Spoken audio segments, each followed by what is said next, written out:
It was August 31st, 2001, a simpler time, not just for furry fandom, but for the world in general.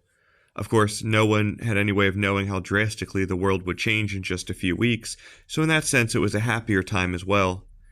This was still the earlier days of furry fandom. It didn't enjoy the widespread popularity and renown that it enjoys today, and fur meets and conventions had much smaller attendance numbers than they do nowadays.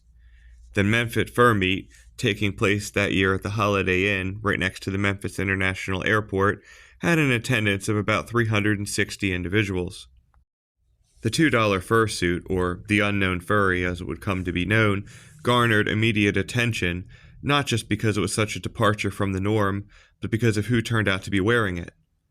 Dr. Samuel Conway, or Uncle Kage, is nowadays and was then a widely recognized figure in the furry fandom, having been the chair of various conventions and helped organize them and set the standard for how conventions are configured and ran to this day.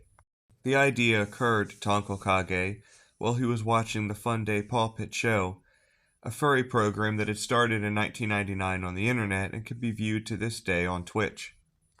He was debating whether or not he wanted to go to the Mephit Furmeet when he thought it might be a good idea to go in a disguise.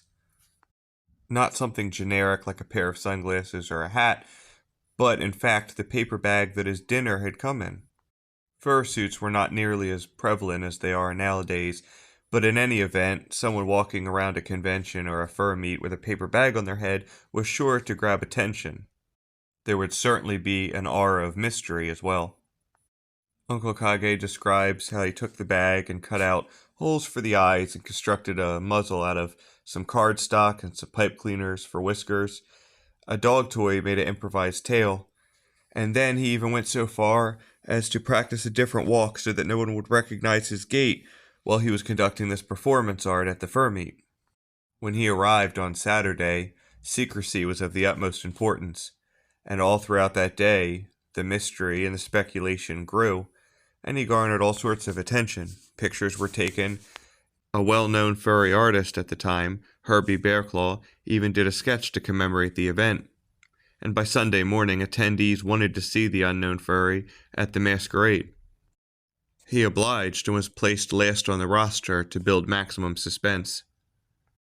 When the time came, the unknown furry performed a sort of charades, acting out the mannerisms of various well-known furries.